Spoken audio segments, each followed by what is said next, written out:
Hey everyone, welcome back to Corporate Decoder, the place where we try to make sense of what companies are actually doing behind all the fancy words and numbers.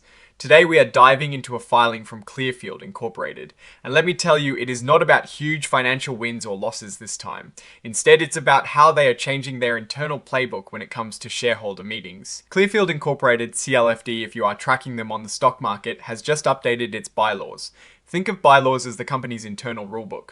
These changes are designed to make things smoother and clearer for their shareholder meetings, especially when it comes to how shareholders can nominate directors and how proxy voting works. So what exactly did they change in their rulebook? Well, the board of directors approved a bunch of updates to the company's bylaws. The biggest thing is they are now officially allowing something called proxy access. This means that shareholders or a group of shareholders who collectively own at least 3% of the company's stock for at least 3 years can now nominate their own candidates for the board of directors. They can nominate up to 2 people or 20% of the board, whichever is larger. This is a pretty significant shift as it gives more power to long-term shareholders to have a say in who runs the company. They've also made changes to comply with new rules from the Securities and Exchange Commission, or the SEC, concerning something called universal proxy cards.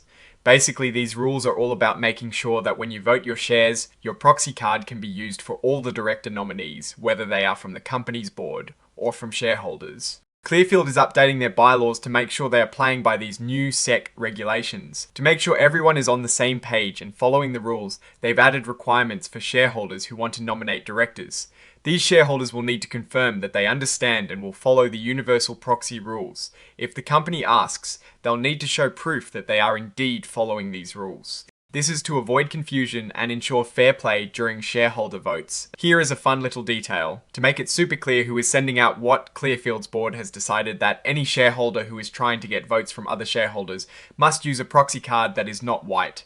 White is reserved only for the board's own proxy cards. This is a visual cue to help shareholders quickly identify which proxy card comes from the company and which comes from outside shareholder groups. They've also clarified who leads shareholder meetings. It will be the chairman of the board, the chief executive officer, or whoever else the board picks to be in charge of that specific meeting.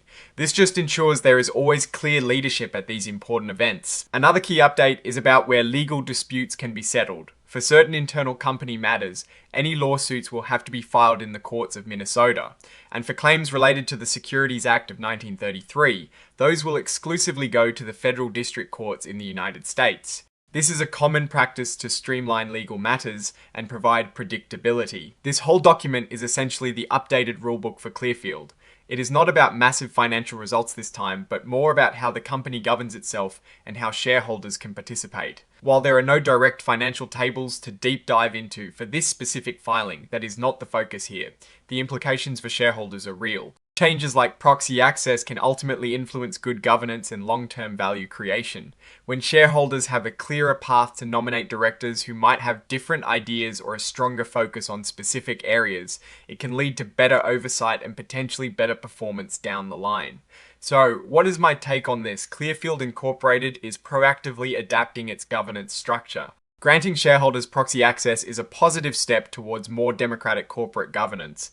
It empowers long-term investors and signals a willingness by the board to consider shareholder perspectives. The updates related to universal proxy rules and exclusive forum provisions are more about compliance and legal clarity, which are essential for any publicly traded company. The main risk here isn't financial in the short term, but rather potential disagreements or increased activism from shareholders if they feel the company's direction is not aligned with their interests. However, the opportunity is that by opening these channels, Clearfield could attract more engaged long-term investors who are willing to work with the company for mutual benefit. In conclusion, this filing is less about the numbers and more about the framework. Clearfield is making it easier for its stakeholders to have a voice and is ensuring compliance with evolving regulations. It's a move towards greater transparency and accountability in how the company is run.